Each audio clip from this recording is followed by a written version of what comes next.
Okay, let's dive right into this explainer with a quick warm-up to really test your lateral thinking. Go ahead and pause if you need a second. Ready? What has four wheels and flies? Now, usually when we hear a sentence like that, our brains instantly start fishing for a logical connection, right? Four wheels has to be a vehicle. But flies, are we talking about a flying car? Maybe an airplane with some weird landing gear? Well, take a moment, step back from those initial gut reaction assumptions, and really think about the double meaning of the word flies. And the answer is a garbage truck. Seriously, did you get it? Or did your brain go straight to airplanes? Honestly, if you struggled with that one, don't even worry about it. This little warm-up perfectly illustrates the absolute core challenge of lateral thinking. We naturally, almost automatically, read flies as a verb, the action of flying. But in this riddle, flies is actually a noun. It's those annoying little insects that hover around trash. Kind of clever, right?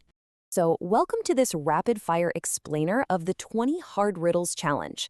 Today, we're not just going to read down some random, boring list. To truly test your puzzle-solving skills, we're going to group these mind-benders by theme. And structuring the information this way is huge. It actually helps us recognize patterns in how riddles are built, and it's going to train your brain to spot the linguistic traps laid out right in front of you. But before we escalate the difficulty, here's exactly how we're going to play. I'll read the clues, and you should actively pause the explainer to give yourself a little time to think. Really engage with it. And hey, whatever you do, no cheating. No skipping ahead to peek at the answers. The real value here is in the mental gymnastics you have to perform while trying to bridge that gap between the clue and the solution. All right, let's kick things off with round one, everyday objects decoded. In this section, we're focusing on things you probably see around your house every single day. The trick? They're disguised by clever, mostly anatomical phrasing. Keep your mind grounded in the physical world around you. So what has a face and two hands, but no arms or legs? Or how about this one? What has a thumb and four fingers, but absolutely isn't alive? Notice how both of these clues use human anatomy, faces, hands, fingers, to describe inanimate objects. Hit pause on the explainer if you need to. Just think about objects in your daily routine that share those exact names. Got it? The answers are a clock, which obviously has a clock face and hands, and a glove, which perfectly holds your thumb and four fingers. Moving right along, let's try giving active traits to static objects. What has words but never speaks? And what goes up and down but never actually moves? Once again, we're giving life to something totally static. The thing loaded with words that remains totally silent, well, that's a book. And the architectural feature that goes up and down between floors while remaining perfectly bolted in place, you guessed it, those are stairs. Okay, let's pick up the pace a little bit. Let's see if you can hold these three rapid-fire clues in your mind all at once. Number 1, what has one head, 1 foot, and 4 legs? Number 2, what has cities, rivers, and mountains, but absolutely no water? And number 3, what lets you look right through a solid wall? To solve these, maybe think about your bedroom for the first one, a classic traveler's tool for the second, and the basic architecture of your house for the third. And this brilliantly illustrates how we borrow vocabulary from our own bodies and the physical world to name things. A bed has a headboard, a footboard, and 4 legs holding it up. Pretty literal when you think about it. Meanwhile, a map contains the names and shapes of entire cities and rivers without containing a single physical drop of water. It's just a really simple abstraction. And as for that magical invention that lets you see right through a solid brick or wood wall, it's simply a window. We often overcomplicate these riddles, We go looking for these wild science fiction answers when the solution is quite literally right in front of us, just letting the sunlight in. Moving into round 2, wordplay and letter logic.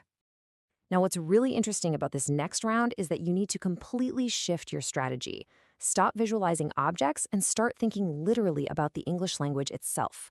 Pay really close attention to the specific letters used in the clues. Here's a perfect example. What begins with T, ends with T, and has T in it?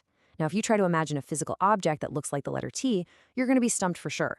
But if you think about the letter T as a homophone for the actual beverage, tea, the answer suddenly pours out. A teapot begins with the letter T, ends with the letter T, and literally holds the drink tea right inside it. Did these next two stump you? What kind of tree can you carry in your hand? And what building has the most stories? The first one perfectly uses the word palm for both your hand and a tropical tree, making the answer, obviously, a palm tree. And for the second one, we're playing with the double meaning of the word stories. Sure, a skyscraper might have 100 physical floors or stories, but a library claims the ultimate title here, since it holds thousands of fictional stories right there within its walls. All right, on to round 3, nature and the elements. Keep your minds in the great outdoors for this next round as we explore the elements and the natural world. These riddles often rely on contrasting dynamic movement with static concepts. So, what can run but never walks, and what comes down but never goes up? Notice the beautiful symmetry in these two. The first focuses on the continuous flow of a river or stream, because water can run, but it certainly doesn't have legs to walk. And the second is just a stark observation of gravity. Rain falls endlessly down to the earth, but you are never going to see it travel back up to the clouds in that same form.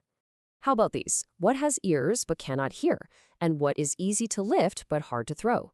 So the crucial point here is recognizing human traits applied to nature, just like we did with those everyday objects earlier. A stalk of corn has ears, but obviously no hearing. And the second clue? Well, that tests your understanding of actual physics. A single feather weighs next to nothing, making it incredibly easy to lift, but its lack of mass and high air resistance make it near impossible to throw any significant distance. Here's one that connects nature right back to human infrastructure.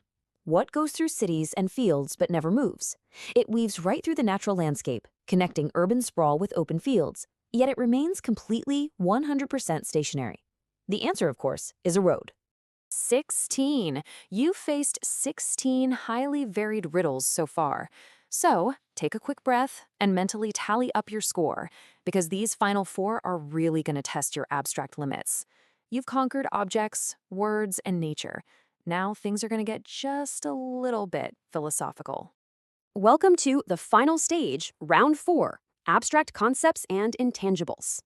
Don't get too confident just yet, because this final round strips away physical objects entirely. We're focusing strictly on things you can experience, things that affect your life daily, but things you can rarely, if ever, actually touch with your hands. So, what can you catch but not throw? And the more there is, the less you see. What is it? The first one plays on our common everyday vernacular for illness. A common cold is something you can easily catch from someone else, but you can't physically throw it back at them. And the second is a classic paradox of perception. What reduces your vision the more it surrounds you? The answer is darkness. Okay, 2 left. What can you hold without ever touching it? Think about it. You can hold a conversation using just your voice and your mind, entirely without physical touch. And for our grand finale, the ultimate intangible, what is always in front of you but can't be seen? It's eternally sitting right there in front of you, moving forward second by second, yet entirely unseen. It is the future. And that brings us to the end of the challenge. So, how many of the 20 did you actually conquer?